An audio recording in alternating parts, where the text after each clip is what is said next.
My best friend asked to be my maid of honor, then tried to sleep with my fiancé the night before my wedding. Mia and I had been inseparable since freshman year of college. She was the first person I called when Johnny proposed, screaming and crying happy tears over FaceTime from 3 states away.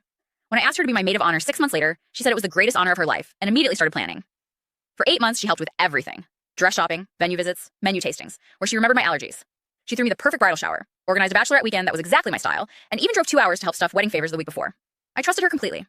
Mia had been single for 2 years, and I tried setting her up with Johnny's friends multiple times.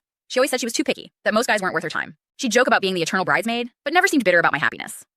The bachelor and bachelorette parties were scheduled for the same weekend. While I was having a quiet wine tasting with my sisters and college friends, the guys were doing a classic pub crawl downtown. Nothing too crazy. Johnny wasn't that type, and most of his friends were married with kids. At 2:47 a.m., my phone rang. Johnny's name on the screen made my heart stop. He never called that late unless something was wrong. "Babe, I need to tell you something right now," he said, his voice shaking with adrenaline.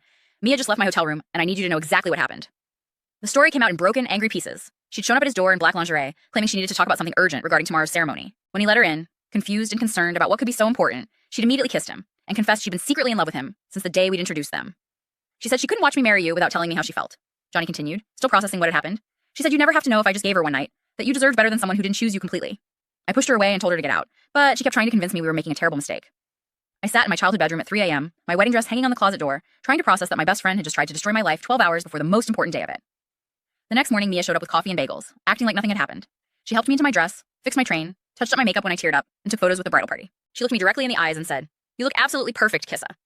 Johnny is the luckiest man alive. I went through the ceremony in a daze, walked down the aisle, said my vows while thinking about Mia's betrayal, exchanged rings while she stood 3 feet away smiling. We had our first dance as husband and wife while she applauded with everyone else. The picture of a supportive best friend. During the reception dinner, Mia stood up with her champagne glass for the traditional maid of honor toast. The room quieted as 200 guests, our families, college friends, co-workers, and neighbors, turned to listen to her speech about our friendship and my happiness. Before Mia gives her toast, I said, standing up and taking the microphone from the DJ, "I want everyone to know that last night she went to my husband's hotel room wearing lingerie and tried to convince him to sleep with her instead of marrying me today." The silence was immediate and absolute. Forks stopped mid-bite.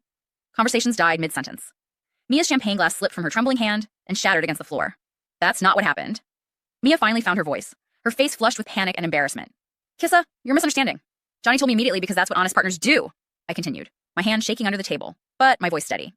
"You showed up in lingerie at 2 a.m., Mia. There's no misunderstanding that." Mia's mouth opened and closed like a fish, realizing 200 people were staring at her, and she had no defense.